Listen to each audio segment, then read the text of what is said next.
진짜 언제까지 이렇게 계속 가정폭력 사건을 전해드려야 될지 모르겠는데 이번에는 아내와 딸을 학대한 30대 남성. 네, 36살 남성인데요. 올해 1월부터 4월 중순까지 아내를 상습적으로 때렸습니다. 뭐 손으로도 때리고 또 아내에게 또 회초리를 쓰기도 했는데요. 아이고. 또 그뿐만 아니라 이제 돌도 안 된 생후 11개월에 불과한 딸도 함께 학대를 했습니다. 4월 11일에 있었던 일인데요. 오후 8시쯤에 집에서 이제 아내와 말다툼을 벌였어요. 이제 그 후에 아내가 베란다 쪽으로 나갔는데 방 안에서 문을 잠갔습니다. 베란다에 나간 아내가 못 들어오게 막아버린 거죠. 그리고 그 후에 혼자 안에 있었던 그 딸까지 베란다 쪽으로 내보냈습니다. 그리고 이제 상당한 시간 동안 그 밖에 있도록 방치했는데 그 시간이 이 다음 날 새벽 5시까지 9시간 동안이나 이 아내와 11개월 딸을 저 베란다에서 방 안으로 들어오지 못하도록 이렇게 학대를 한 거죠. 예. 이게 4월 달이었으니까 새벽에 9시간이면 이건 엄청 추울 시간 아닙니까? 자, 그럼 여기서 이번 재판 체크 포인트 짚어보죠. 성관계 거부해? 설마 이것 때문에 그랬다는 건가요? 네, 30대 남성은 이제 경찰에 성관계를 거부해서 때렸다라고 말을 했는데 실제로 혐의를 보면 아내의 뺨을 때리거나 아니면 몸을 회초리로 때리기도 했다고 합니다. 팀장님 이게 뭡니까 도대체? 무슨 정말. 그러니까요. 아내가 성관계 거부한다고 때렸다는 거는 그 부부간에도 성관계를 강요하게 되면 성폭력으로 철폭력으로 알고 그럼요, 있거든요. 그럼요. 그럼 성관계라는 건 서로 좋아해서 하는 건데 싫으면 안 해야 되는 걸 이 남자뿐만 아니라도 자기 11개월 딸이면 얼마나 예쁘겠어요. 저는 보기만 해도 그냥 예쁜데 그 애를 갖다가 추운데 방치했다? 이게 전형적인 가정폭력인데 물론 이제 가정폭력 범죄 처벌 기관 법률이 좀 가중됐지만 예. 법률을 만들어 놔하면 뭐합니까? 적용을 하는 것이 문제가 아니라 이 사람들을 못하게 미리 예방을 해야 되는데 예방이 안 되니까 꼭 행위를 벌인 뒤에 처벌하기 때문에 법을 만들었다 하더라도 실제적으로 큰 효과를 못 보는 것 같아요. 참 예. 안타깝습니다. 진짜 이런 문제는. 예, 양 변호사님, 제가 이 관련 기사에 달린 그 가장 베스트 댓글 하나를 좀 적어왔는데요.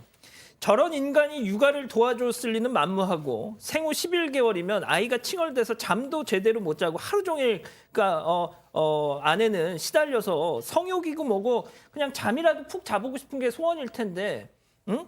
거기다 대고 그딴 소리를 하니까 이런 사달이 난 거 아니냐 뭐 그러시더라고요. 그냥 뭐 저도 도저히 이해가 안 가요, 머리로는. 근데 그냥 상상을 해보면 아마도 아내나 아니면 자신의 딸에게조차도 어떤 인간으로서의 공감이라든가 뭐 존중이라든가 이런 것보다는 그냥 자신을 위해 존재하는 어떤 물건처럼 여겼던 게 아니라, 그렇지 않고서는 11개월 아이 진짜 정말 그때 너무너무 예쁠 때거든요. 뭐 자식을 키워본 분, 자녀를 가져본 분은 거의 대부분 공감하실 거예요.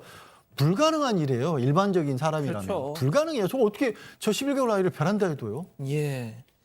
그러니까 아까도 말씀드렸다시피 이게 지난 4월이면 4월 11일에 저녁 8시부터 다음날 오전 5시. 이게 제일 추울 때 아닙니까, 송 변호사님? 그렇죠. 결국 재판을 통해서 유죄 판결이 나왔습니다. 당시 재판부가 이렇게 말했어요. 성관계 거부를 이유로 해서 아내에게 상해를 입히고 또 어린 딸과 아내를 베란다에 가둬서 방치했다.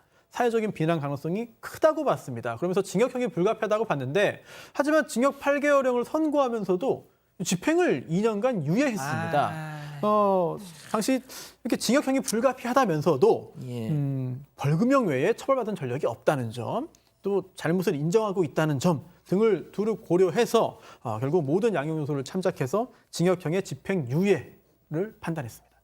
지금 우리 가족 여러분들 딱 그 얘기 듣자마자 지금 이건 아니다. 지금 판사님 제발 뭐 이런 말씀까지 하고 계세요. 이게 만약에 집행유예라면 양 변호사님, 이 사람 또 가정으로 돌아가는 겁니까? 이 아내와 이 아기 또 이렇게 하는 거예요? 만나는 거예요? 그렇게 되는 거죠. 사실상 다른 방법이 그렇게 될 가능성이 제일 높지 않습니까? 그러니까 이게 저는 이 드러나서 처벌을 받은 사건만 과연 그 가정에서 벌어졌을까?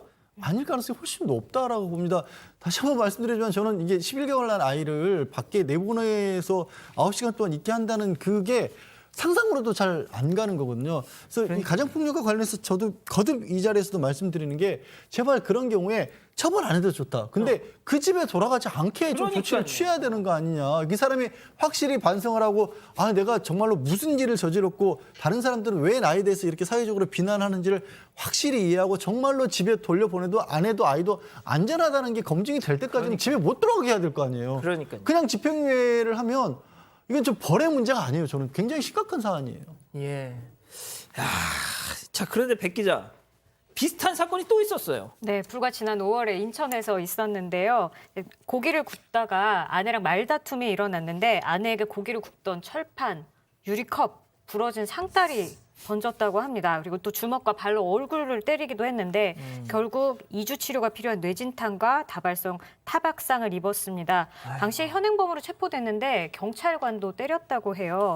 그래서 징역 1년에 집행유예 2년이 나왔는데 재판부가 피해자들이 처벌을 원하지 않는다라고 하면서 또 집행유예를 내렸습니다.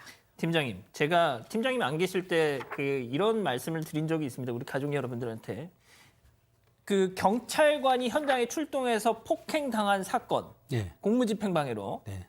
자 그런데 열에 한 7, 8이 다 집행유예예요. 그 통계를 낸 기사가 있었습니다.